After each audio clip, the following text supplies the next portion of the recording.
하나님을 믿는다 말하면서도 하나님 뜻과는 다른 삶을 살아가는 이유가 무엇일까요? 알게 모르게 내 마음, 내 생각을 점령하고 있는 세속적인 가치관 때문입니다. 신앙생활 실패의 원인이 바로 여기에 있습니다. 예배당에는 가끔 오지만 하나님을 만난 적도 없고 하나님 능력을 경험해 보지도 못했습니다. 경건의 흉내는 내지만 경건의 능력은 맛보지 못했습니다. 삶의 모든 순간마다 세상적인 가치관에 근거하여서 판단하고 선택하고 결정하며 살아가기 때문입니다. 내 안에 있는 세속적 가치관을 성경적인 가치관으로 회복하기 위해서 성경의 153가지의 핵심 주제를 가지고 가치관 회복 운동을 펼쳐가고 있습니다. 하나님 말씀으로 돌아와야 합니다. 원래 하나님께서 우리를 위해 계획해 놓으신 삶은 따로 있습니다. 날마다 근심, 걱정과 염려 가운데 그렇게 사는 것이 아니라 하나님께서는 우리에게 원래의 계획, 그 평강의 삶은 따로 있습니다. 오늘은 민수기 17장 30번째 주제를 가지고 하나님의 말씀 속으로 들어가겠습니다. 지난주일 민수기 14장에서는 가데스 바네아 반역 사건에 관한 말씀을 우리가 함께 나누었습니다. 하나님이 약속하신 가나안 땅을 정탐하고 돌아온 사람들과 그 백성들이 부정적인 생각과 패배의식으로 인해서 아무 말 대잔치를 벌이다가 결국 자신들이 한 말대로 다 죽고 말았습니다. 부정적인 삶의 태도는 우리 인생의 실패를 불러오고 맙니다. 우리가 어떤 경우에도 우리의 선한 목자가 되시는 하나님을 신뢰하며 믿음의 말, 긍정적인 말을 하며 살아가야 합니다. 특히 내가 처한 환경이나 내 감정으로 인해서 함부로 말하며 입으로 범죄하지 않도록 우리가 주의해야 합니다. 왜냐하면 하나님은 우리가 하는 말을 다 들으시고 그대로 행하시는 분이기 때문입니다. 힘들면 힘들어 죽겠다. 아무 일이 없으면 심심해 죽겠다. 좋으면 좋아서 죽겠다. 무슨 일이든지 죽는 방법만 찾고 나아가면 온전할 수가 없습니다. 우리는 희망의 말, 믿음의 말을 하며 살아가야 합니다. 그리고 지난주 가데스 바네아 반역 사건에서 우리가 기억해야 할 것이 있죠. 하나님이 싫어하는 일을 하면 어떻게 되는가 우리가 기억하고 살아야 합니다. 사람은요, 하나님의 뜻을 거스리고 반역해서는 결코 누구도 좋은 길로 갈 수 없다는 사실을 우리에게 알려주셨습니다.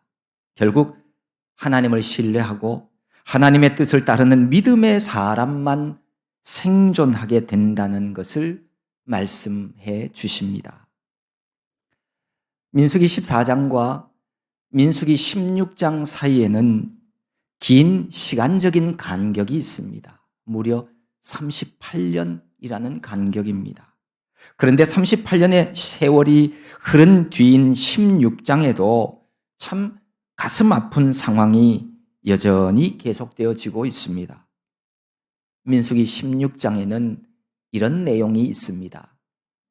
레위의 증손 고핫의 손자 이사할의 아들 고라가 루벤 자손 엘리압의 아들 다단과 아비람 그리고 벨렛의 아들 온과 더불어서 당을 지어서 반역을 일으켰습니다. 고라 일당은 이스라엘 회중 가운데 이름 있는 지휘관 250명을 모아서 함께 모세와 아론에 대항했습니다. 그것은 모두 자기 욕심에 이끌려서 아론의 제사장직과 모세의 지도자의 자리를 탐내어서 일으킨 반란 사건입니다.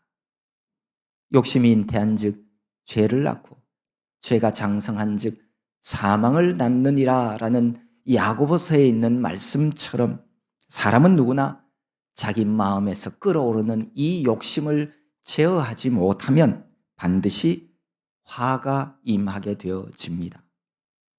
욕심은 죄를 낳고요. 그 죄로 인해서 사람은 천하보다도 귀한 생명을 잃어버릴 수가 있습니다.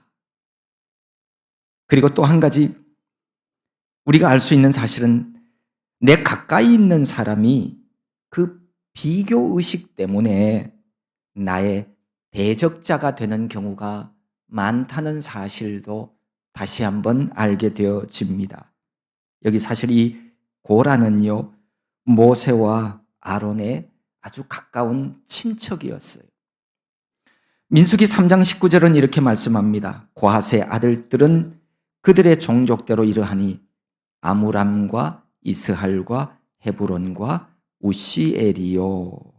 그러니까 고핫의 아들들이 아므람과 이스할과 헤브론과 우시엘이라는 거죠. 그런데요, 모세와 아론은 아므람의 아들이고요, 고라는 이스할의 아들이에요.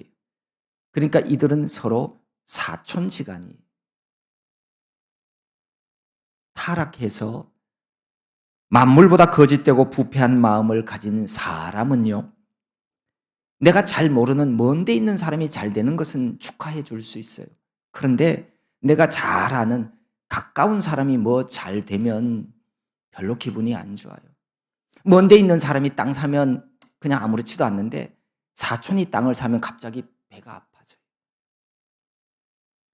아마 고라도 아론이 제사장이 되고 모세가 민족의 지도자가 된 것에 대해서 시기심과 미움이 생겨났던 것 같습니다. 고라 일당의 반역은 하나님께서 세우신 지도자들에 대한 반란일 뿐만 아니라 결국은 그들을 세우신 하나님께 대한 반역 사건이었습니다. 하나님은 반역하는 고라 일당들을 땅이 갈라져서 삼키도록 하셨습니다. 그리고 고라의 반역에 함께했던 그 지휘관 250명에 대해서는 불이 나와서 그 250명 그 자리에서 다 불살라버렸어요.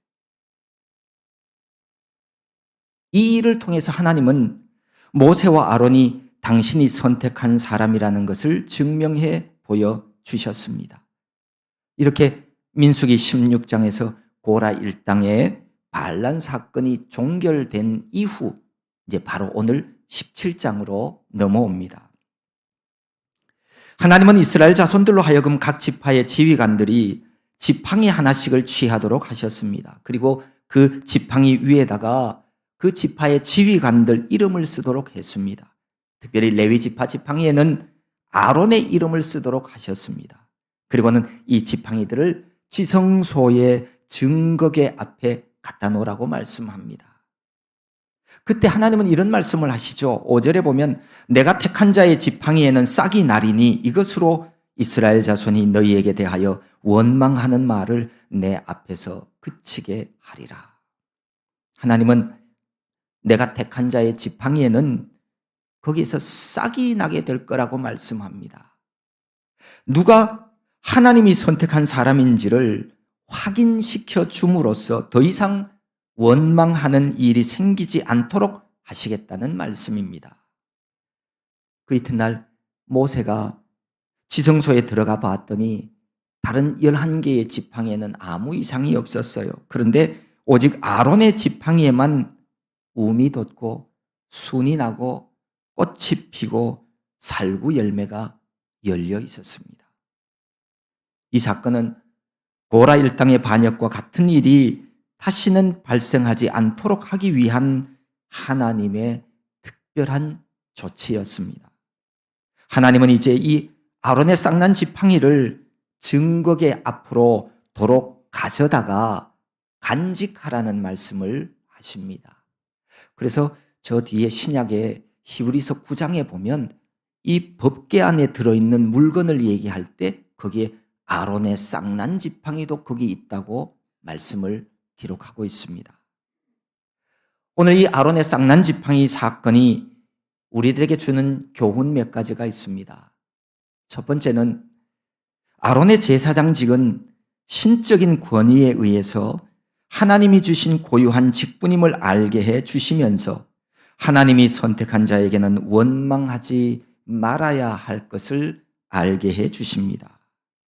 하나님은 어떤 경우에도 하나님 하시는 일에 인간이 거기에 개입하는 것을 허용하시지 않습니다. 왜냐하면 하나님은 전능하신 분이기 때문입니다. 사람의 도움을 필요로 하지 않아요. 하나님의 일 행하는 사람을 선택하는 일도 사람이 간섭하거나 방해해서는 안 됩니다. 모세와 아론으로 대표되는 하나님 세우신 종들도 사실 상처도 받고요, 넘어질 수도 있는 연약한 인간들입니다. 행하는 모든 일들이 다 옳을 수만도 없습니다. 하지만 하나님 세우신 종이기에 그 권위를 인정해 주어야 합니다. 그래야 그 종을 통해 내가 하나님의 은혜의 자리로 나아갈 수 있습니다. 옛날이나 지금이나 하나님 세우신 권위에 불복하고서는 하나님의 복과 은혜를 맛볼 수 없습니다. 하나님 세우신 일꾼들이라고 해서 그들이 다 위대하다거나 다 뛰어나다거나 그들이 다 잘났다는 그런 의미는 아닙니다. 하나님이 세우셔서 하나님의 일을 맡기신 사람이기 때문입니다. 그래서 그 권위에 복종하지 않으면 하나님과도 멀어지게 되어 있습니다. 그렇다고 해서 하나님의 일을 맡은 사람들이 권위주의자가 되어서는 그 또한 안 됩니다. 자신이 무슨 대단한 권세를 가진 자인 양 그렇게 행동해서는 하나님이 주신 일들을 온전히 이루어 갈 수도 없습니다. 로마서 13장에 보면 이렇게 말씀하십니다. 각 사람은 위에 있는 권세들에게 복종하라. 권세는 하나님으로부터 나지 않음이 없나니 모든 권세는 다 하나님께서 정하신 바라. 그러므로 권세를 거스리는 자는 하나님의 명을 거스림이니 거스리는 자들은 심판을 자취하리라. 하나님께로부터 나온 권위라면 시기와 원망을 내려놓고 거기에 복종하라는 말씀입니다. 하나님은 말라 죽은 아론의 지팡이에 싹이 나게 하심으로써 하나님 권위, 이 권위에 의해 주어진 영적 지도자들의 권위를 세워주셨습니다. 교회나 가정이나 우리 모두는 하나님께서 세워주신 이 영적 권위를 존중하고 따를 줄 알아야 합니다. 두 번째로는 마른 나무 지팡이에서 싹이 나게 하시는 것은 하나님이 바로 생명의 주인이시다라고 하는 것을 나타내고 있습니다. 오직 우리는 하나님을 통해서만 생명의 삶을 살아갈 수 있음을 알게 해 주십니다. 바싹 말라버린 이 막대기가 열매 맺는다는 것은요, 이거는 세상의 질서와는 맞지 않는 거예요. 하지만 하나님이 누굽니까? 하나님은 이 세상을 창조하신 분이에요. 그래서 하나님에게는 그렇게 되어지고 그렇게 하는 일들이 아무런 문제가 없습니다. 하나님은 불가능을 가능하게 하시는 전지전능하신 하나님이시요, 하나님은 세상 만물의 주인이십니다. 죽은 막대기가 하룻밤에 싹이 나고 꽃이 피고 열매 맺도록 하신다는 말은 하나님이 바로 생명의 주인이라고 하는 사실을 분명하게 밝혀주고 있습니다. 여기 이 살구나무라고 하는 이 말은 히브리어로 샤케드라고 그럽니다. 이 샤케드라고 하는 말은 사카드라고 하는 말에서 온 말이라고 합니다. 사카드라고 하는 말은 깨어있다, 지키다, 하는 뜻을 가진 말입니다. 그러니까 하나님은 죽은 막대기에 생명력을 불어넣어 주심으로써 하나님 당신은 항상 깨어 있어서 모든 역사를 주관하고 계시는 분이시다라고 하는 것을 알게 해 주십니다. 진실로 하나님이 깨어 지키시는 은혜 없이는 아무도 생존할 수 없습니다.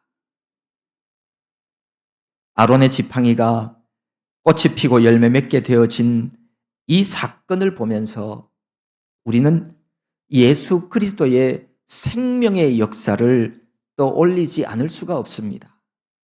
예수 그리스도, 그분은 길이요, 진리요, 생명이십니다. 예수 그리스도와 연합한 자는 죽은 나뭇가지에서 꽃이 피고 열매가 맺듯이 죽음 이후에도 생명의 부활로 다시 살아날 것입니다. 아론의 죽은 지팡이에서 열매를 얻게 하신 하나님, 그분은 모든 생명의 주인이요 우리에게 생명을 주시는 분이십니다. 그렇습니다. 생명은 하나님께 속한 것입니다. 누구도 하나님을 떠나서는 살아갈 수 없고 생명도 없습니다. 세 번째로 아론의 지팡이 사건이 주는 교훈은 하나님은 참으로 그의 백성들을 사랑하시는 사랑의 하나님이시라고 하는 사실을 다시 한번 알게 해 주십니다. 하나님은 모세에게 아론의 쌍난 지팡이를 증거계 앞으로 가져와서 간직하라고 하십니다. 그 이유를 10절에서 이렇게 밝혔죠. 반역한 자에 대한 표징이 되게 하여 그들로 내게 대한 원망을 그치고 죽지 않게 할지니라 라고요. 이 지팡이를 보는 사람마다, 쌍나고 열매 맺는 이 지팡이를 보는 사람마다 하나님께 대한 원망을 그치게 함으로써 더 이상 죽지 않게 하시겠다는 하나님의 뜻입니다.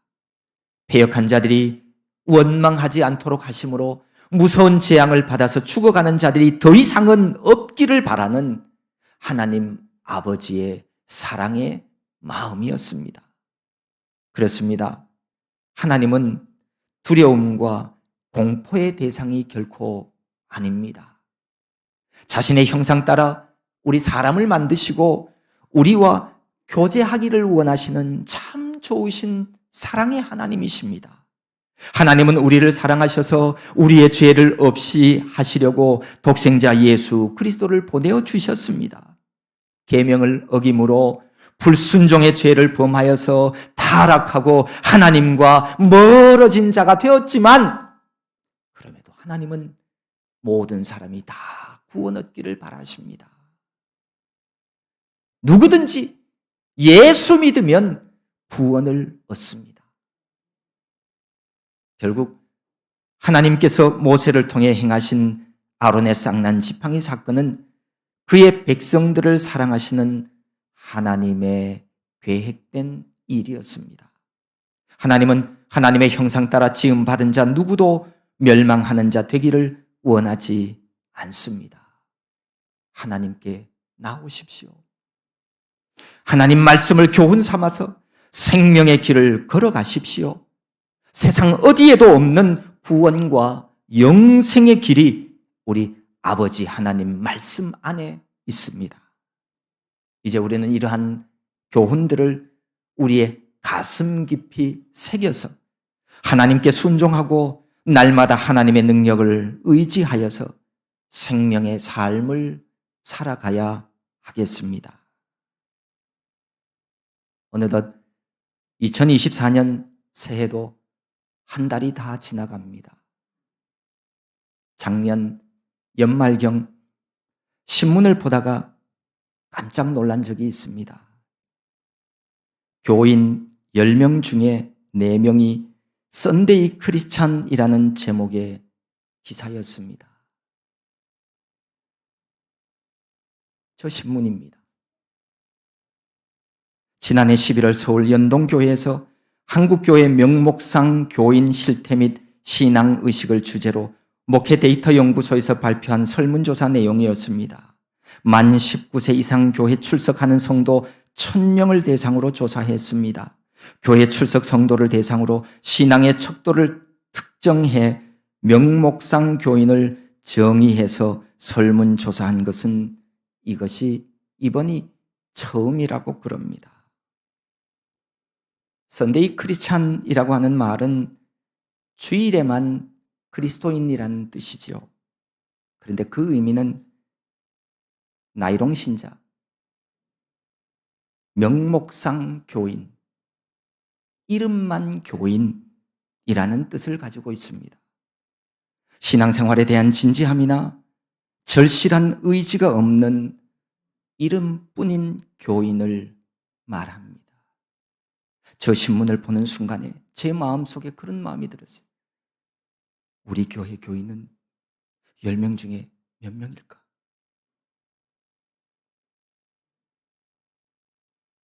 다른 표현으로는 참 조심스럽지만 가짜 그리스도인이라고도 말할 수 있습니다. 예수님 비유 알곡과 가라지에 나오는 알곡 사이에 섞여 있는 가라지일 가능성이 높습니다. 선데이 크리스찬이라고 불리는 명목상 교인, 그들을 진짜 크리스찬이 아니라 표현할 수 있는 이유는 이 사람들의 신앙 의식이 이렇게 수치적으로 발표되었기 때문입니다. 수치를 한번 보여주시죠. 매주 예배에 참석하는 비율 49.1%, 구원에 대한 확신 51%, 다른 종교에도 구원이 있다고 믿는 비율 60%. 하나님의 말씀인 성경과 달라도 너무 많이 달라요. 이기적이고 불평불만으로 남 탓하고 원망하기를 즐기는 세속적인 가치관 속에서는 참 진리를 발견할 수 없습니다. 구원받을 수도 없습니다. 이들에게 신앙의 목적을 물었습니다. 왜 교회에 오냐고. 도대체 신앙생활 하는 이유가 뭐냐고. 그랬더니 가장 많은 응답 1위 47.8%, 약 절반에 가까운 수치로 가장 많은 대답을 한 이 대답의 응답의 답은 마음의 평안을 얻기 위해서라고 대답했습니다.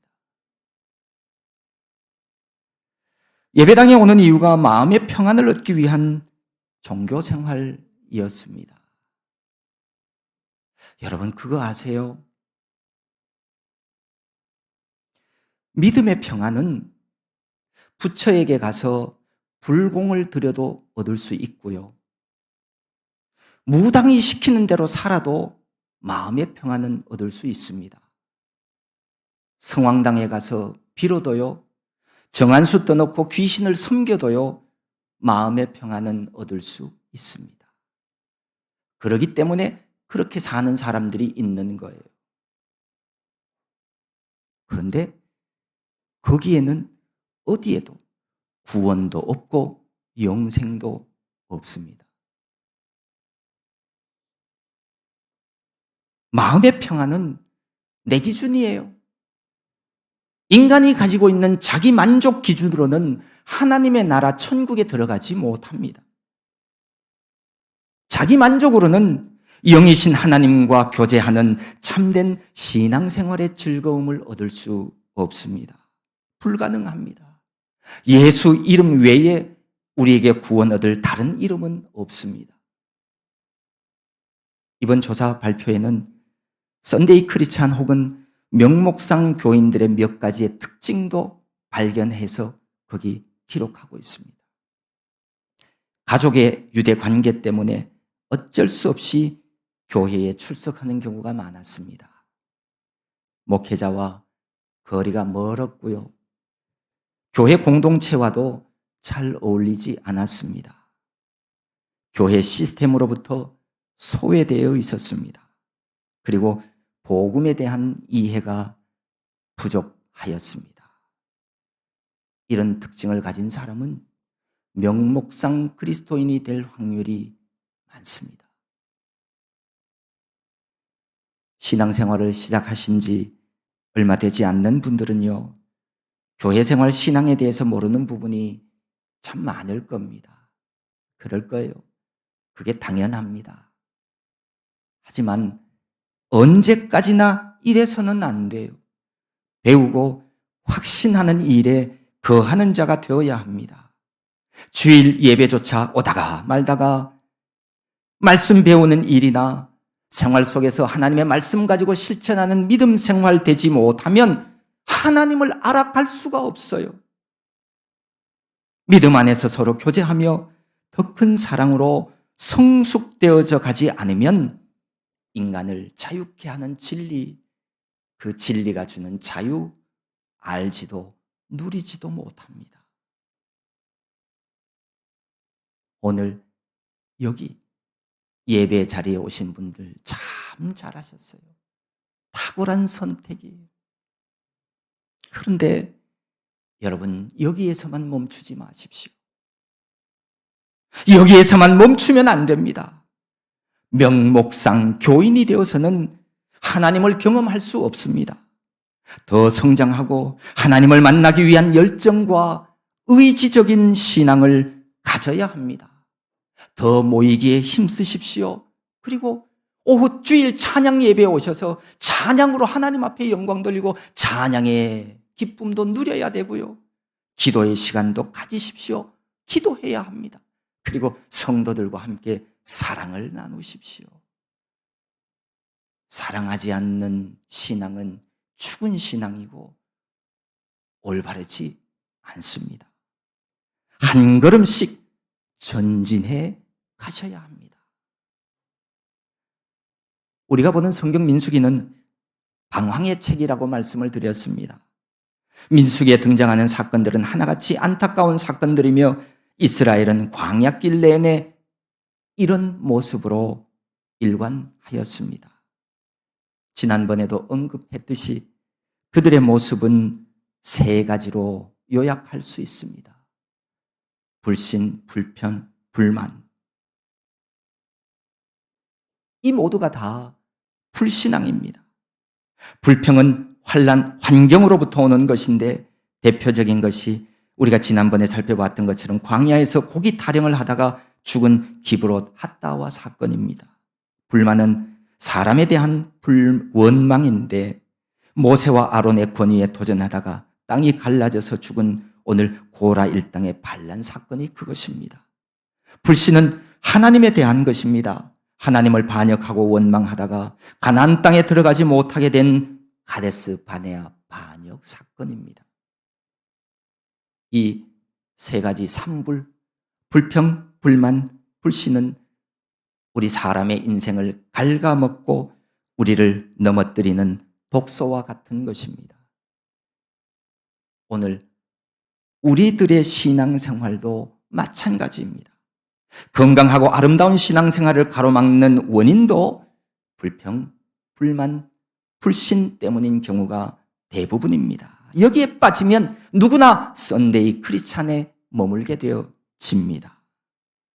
환경 탓하는 불평과 사람을 향한 원망이 나로 하여금 교회 공동체 안에서 멀어지게 만들고 외톨이 되게 만듭니다. 나만한 사람 없더라. 나처럼 내 생각만큼 건강한 사람 없던데. 이렇게 생각하는 것은 교만입니다. 교만은 신앙생활의 끝입니다. 더 이상 하나님을 향해 갈 수도, 하나님의 은혜 받을 수도, 하나님의 말씀이 들려지지도 않습니다. 이 세상 어디에도 온전한 공동체, 완전한 교회는 어디에도 없습니다. 하지만 우리 주님은 주님의 몸된 교회를 통해서 우리에게 은혜를 베풀어 주십니다. 불완전한 교회 공동체 안에서 그리스도의 성품을 닮아가게 해 주십니다. 교회를 떠나서는 신앙 자체가 불가능해집니다. 하나님을 신뢰하지 못하는 이 불신은요, 하나님과의 교제가 부족하기 때문입니다. 그래서 기도와 말씀, 개인 경건 생활을 통해서 하나님과 교제해야 합니다. 그래야 하나님을 알아가고 하나님을 믿을 것 아닙니까? 그저 내 마음의 평안을 얻기 위한 종교 생활은 기껏해야 그냥 취미 생활에 불과합니다. 여러분, 가만히 생각해 보십시오. 지금 내가 하고 있는 이런 신앙생활을 가지고 진리를 발견하고 진리 안에서 정말 살아갈 수 있을까? 아니라면 내 신앙생활을 바꿔야 합니다. 한 단계 더 올리고 업그레이드 해야 합니다. 보십시오. 악기 하나를 배우고 그걸로 연주를 하더라도 하루에 매일매일 거기에 매달려야 되고 그거 만져야 돼요. 그런데 진리를 발견하고 진리 안에서 자유함을 누리며 영생을 얻고 신의 성품에 참여하는 일이 고작 일주일에 주일 오전 1시간 와서 앉았다 가는 것으로 그게 가능하다고 생각하십니까?